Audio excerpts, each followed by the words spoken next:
Hi, my name's Lacey. I just want to share a little bit with you about sidewalk outreach at Planned Parenthood in Charlottesville. Charlottesville actually has 2 abortion clinics. Planned Parenthood here on Hydraulic Road kills babies to 13 weeks and 6 days.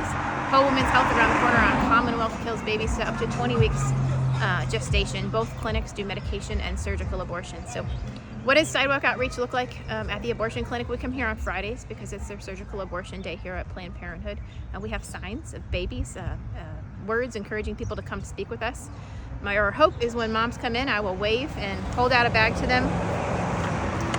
The bag inside has information about local resources, about fetal development, facts about abortion, resources for any needs that would have brought them here, along with some goodies. I hope if I can speak with a mom, whether I get 45 seconds or 20 minutes just to talk with them, is to share 3 things with them.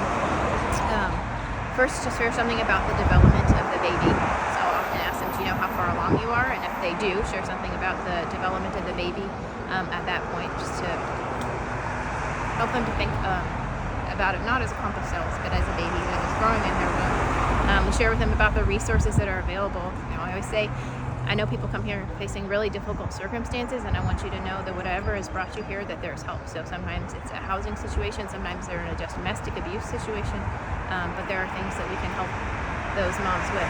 Last but not least, I ask them, I share with them what God says about abortion. Psalm 139 says God knits us together in our mother's womb, and the Bible tells us we shall not murder. Sometimes people are uncomfortable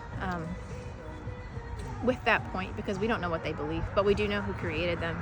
Every mom who I've seen change their mind hasn't changed their mind because of a resource and material need that we could meet, but they've changed their mind because they were reminded of what they know, that killing their baby is wrong.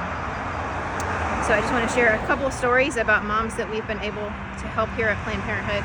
A while back, we had a mom pull in. Didn't get to say much to her because escorts were yelling, but they took a bag and they went in and they sat in the car for a really long time. On the way out, she rolled down the windows, tears streaming down her face. She just said thank you, and then I realized they didn't really speak English. I had given her an English bag, and God still used that. They were able to get her to go around the corner and have a longer conversation with her. She was a mom that had come from Cuba. They have no family, no community. Her previous pregnancy, she had really severe postpartum depression, and the doctor told her that she should have an abortion because postpartum depression could reoccur. So she went to Life Spring with me. They were able to connect her with the pregnancy center closer to her home. She lived about an hour away.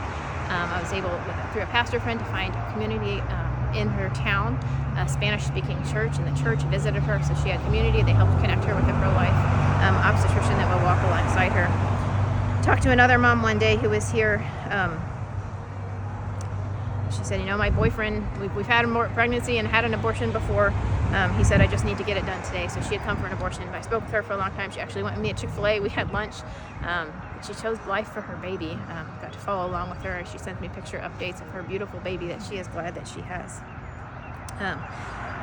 We come here to be faithful to God. Sometimes we get to see the fruit, and sometimes we don't. One day, my friend Dennis was holding the camera. It's a particularly discouraging morning.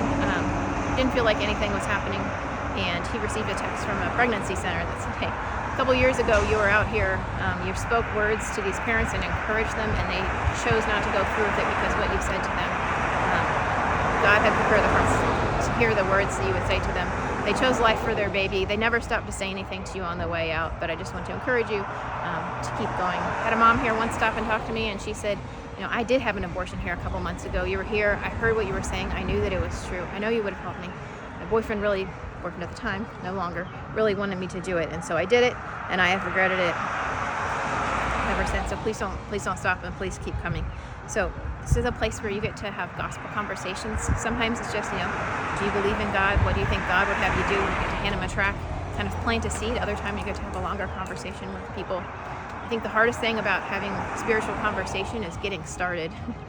The thing about Planned Parenthood is showing up is the awkward part. Once you are here on the sidewalk, the ice is broken, the ship has sailed, you already are a weirdo, and so you can really hit the ground running.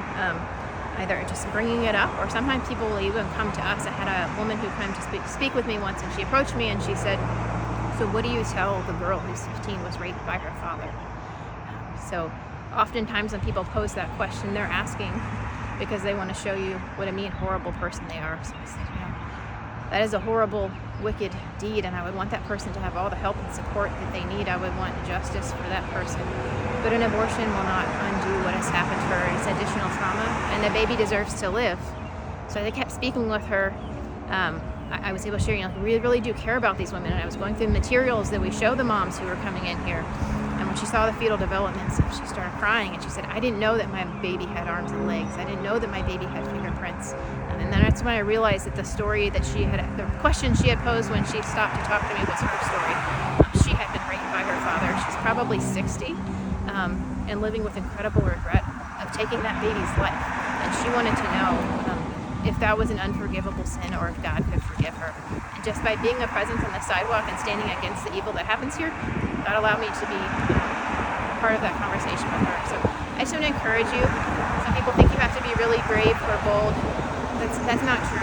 No one, I don't think anyone feels equipped, but there are ways that God can use you. You don't have to come out with a microphone. You can stand and be a praying presence. I've certainly heard testimony of people who were undecided, who drove by and saw those people, and God used that to convict them, and they keep going. You can come here if you'd like to engage with moms. There's a lot of resources that you can offer them to help just to help make a difference. So I just want to encourage you that